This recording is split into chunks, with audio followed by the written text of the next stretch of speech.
Hey guys, DJAJ101 here, and I found another article that's kind of pertaining to Mac OS X Mountain Lion. Of course, the software update that's going to be coming out later this summer from Apple, and it kind of has to do a little bit more with the integration of iOS into Mountain Lion. And as you guys can see from my screen right here, everything Apple's trying to kill with OS X Mountain Lion. Now, the reason this really kind of came up is because after the developer preview kind of came out of Mountain Lion, and all these people have downloaded it and and have been testing it out.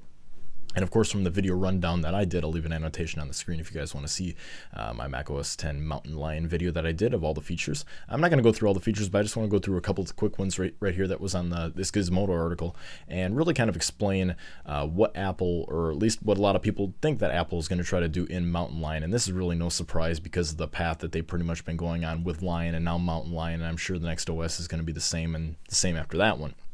So it's going to kind of be a continuous pattern. So the question kind of becomes, is Apple trying to do an iOSification of Mac OS X? Of course, they've dropped the Mac actually from the OS X name, so now it's just called OS X Mountain Lion. But let's get right into the article.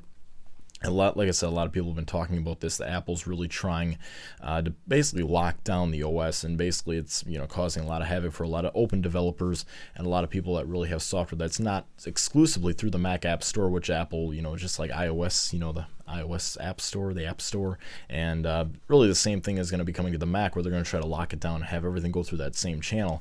But they basically have a list of things here that they kind of say are going to be kind of in jeopardy. Adium and AIM.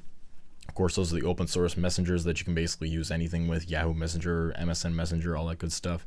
Dropbox, in a few ways, when Steve Jobs tried to buy Dropbox to basically do an implementation with iOS, basically make it a feature of iOS instead of just a service. They're trying to do that as well with iCloud. Not that big of a surprise, even though I think they're personally two kind of different things. I use Dropbox all the time, and I don't really use iCloud all that much, but I think they're two very different services for what they do, my personal opinion. SMS, of course, this is with messages on the Mac, of course, integrated with your iOS life, with your iPad and your iPhone, basically being able to send messages from any platform now, from the desktop to your mobile devices. Growl, which of course is notifications. Like I said, I love Growl in my Mac OS X Mountain Lion video.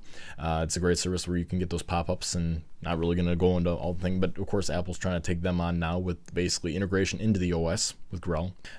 Anything not in the App Store, and this is what I was just kind of explaining, that Apple really wants to go toward the App Store model for everything, so that you aren't going to these different sites and downloading this software here and this software here, and you may have to worry about a virus or malware here and stuff like that. So they're basically trying to lock it down so that everything goes through their channel, like I just said. Basically, it's a good thing, because that, of course, like on the iPad and the iPhone, eliminates you from a lot of viruses and malware and basically the outside attacks, because everything Apple wants to see go through their channel so they can protect you in a way.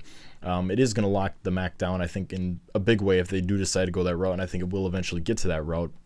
I'm really not looking forward to see that, and I'm sure a lot of people out there can agree that really is not the best way to go, but I think that we are on that track, and it kind of scares me a little bit that we may eventually get to that track sooner rather than later, that Apple will not let us download anything but through the Mac App Store as far as applications that we can actually run on our computers now. And of course, documents and everything else like that is a little bit different, but being able to actually run open source applications like the VLC player that I talked about in previous videos, the open source media player, if that isn't in the Mac App Store, are we going to be able to download and install that? Who knows? It looks like that Apple is trying to eliminate open source from the world, unless it's through the Mac App Store. So that might be another thing. And of course they say, but Twitter, looks awesome, and a lot of speculation that Apple's going to buy Twitter. I personally don't believe that. Of course they got the money to do it, but they really have been pushing Twitter quite a bit in their, Mac OS X and iOS implementations over the past 2 years. So I think it's, becoming more and more certain that they really want to make Twitter become a social media integration into their operating systems. But no surprise there, so. But anyways, I just wanted to kind of list this off for you guys and just kind of ask you what you think. Personally, the biggest thing I'm taking from this is that Apple's really trying to lock down the OS and make it basically an iOS Mac OS X, where you can only get one thing through one channel, which is the App Store, and basically anywhere else you try to download, no, can't do that, because Apple doesn't want you to do that. I think it's going to take a little bit longer than, I think, 1 or 2 years to be able to see that fully implemented into OS X.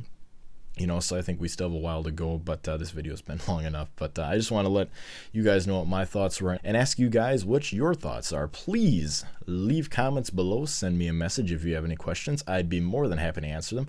And also, like always, rate this video up and subscribe if you happen to like my content, and I'll leave annotations here on the screen so you can subscribe or check out my channel. I got lots of great tech content there, unboxings, reviews, articles like this, and much, much more. Anyways, guys, this has been DJ AJ101 here with a quick little video. Is Apple really trying to kill everything outside of the Mac App Store?